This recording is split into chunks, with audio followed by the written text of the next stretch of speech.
isang naging pasyente po ni Dr. Robby Navarro. Ang maano ko lang ho, ako po ay may baradon 2 ugat sa puso ko. Nalaman lang po yan nung maakit ako rito sa SM EDSA, maakit ako sa itaas, di na ako makahinga. Talagang doon pa lang sa pangalawa stage ng sumikip dibdib ko. Nagpatingin ako sa Makati Medical Center. Natagpuan nila, na findings nila, lahat, nabarado ang 2 kong puso. Almost na hindi ko na kaya talaga umakyat ng hagdanan. Sa madali sabi, kinumpain po ako sa Makati Medical Center. Ang sa akin ng doktor doon, bypass ako. Hindi pwede akong hindi mapa-bypass dahil within 3 months, I give you 3 buwan, pag hindi ka na-operahan, mamamatay ka na. Palibasa, wala akong pera. Sa pagpapatingin lang, malaki na ang bagay doon sa Makati Medical Center po. Sabi niya, nung nagpatingin uli ako, tumagal ako ng 3 buwan. Bibigyan kita uli ng 3 buwan uli. Pag hindi ka na, siguradong patay ka na. Tingnan mo ko, sabi sa akin ng doktor ko. Nagpa-bypass ako. Talaga po siya nagpa-bypass. Di parang siya po ang Opo, okay. Talaga wala rin po akong pera, wala akong magawa dahil naiya ako sa kapatid ko. Nung mangyari po noon, dumaan ang taon. Hindi pa ho dumaan ang taon. Dumaan nga po ang taon. Nabalitaan ko dun mismo sa doktor ko, within sa information lang namatay na yung doktor mo. Bakit po? Nagpa-bypass siya, nagpaulit sa Amerika pa. Di nawala na ako ng bakit gano'n nangyari? Mas sila, doktor, bakit naggano'n? Di masikip-sikip na rin po dibdib ko. Once na nung umaga na yun, gusto ko na magpadala sa hospital din para magpa-opera. Napakinggan ng misis ko, nagsasalita si Dr. Robby Navarro sa Ensaday, do sa estasyon na yun, ang niya, si Bumbum Basuka po ba yun? Basta yun po. Basuka Limon. Ayun, sige, sabi ng misis ko, dadali na kita. Hindi, padala mo na ako sa hospital.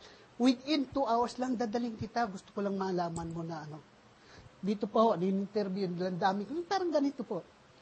Talagang tinitingnan ko po siya, hindi na ako makatiis talaga. Sumasakit, sobrang sakit. Parang dinadagana ng ko, dibdib ko. After the meeting, isa-isa kami. Pinainom ako ng balancing, yung sinasabi, tsaka yung gatas. Within 1 to 2 minutes, nawala ang sakit ng ko. Nagbibiruan na kami ng misis ko. Dadalhin pa kita? Wag na. Kaya ko na. Pero talagang hindi ko kaya. Nung dinalang, katapos nun, binigay sa akin, nirekomenda sa akin, Dr. Navarro, iklog. Nagtataka ko, bakit ang iklog? Sabi ng ibang doktor, may kolesterol. Bawal yan. Sinunod ko po yan. Kumakain ako ng 3 iklog. Simula ang pagkagaling ko rito. Continuous na po yun. 3 iklog sa umaga, 2 iklog sa tanghalian. Pag kumain ako, 1 iklog sa merienda. Sa gabi, 2. Kasama po yung gatas na binibigay po sa akin. Then, bulalo. Nakapagtataka kayo sa katawang ko nito, lumiit ng konti, bakit hindi ako tumaba? Dati hindi ako nagbabike, ngayon nagbabike ako, ang sport ko. Nagwawagin pa ako. Kasama ko po yung mga anak ni Mansano, si Luis Mansano po, sa wargame. Ako, in town na ngayon, kaya lang nakakain ako ng bawal, bumalik po ako ulit dito. Sumakit po uli ang dibdib ko. Sa tigas ng ulo ko, kumain lang ako ng konting baboy lechon. Sabi sa akin ni Dr. Navarro, ayan, back to basic ka uli. Kaya pinainom ako. Yung balancing na yun, nung nawalan ako nun, pag maatake sa akin, takbo kagad ako rito. Pero talagang, ang sinabi talaga sa akin ni Dr. Navarro, huwag kang kakain ng baboy. Isdang walang kaliskis.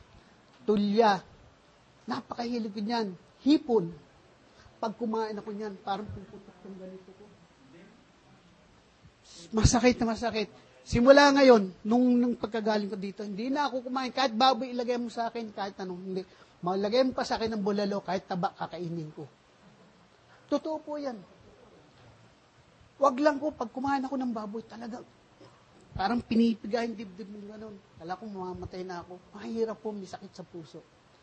Pero simula, malakas ang loob ko ngayon, sabi ng ibang doktor, pag kang kakain, hindi na ako nakikinig. Kumakain ako, linggo-linggo, bulalo.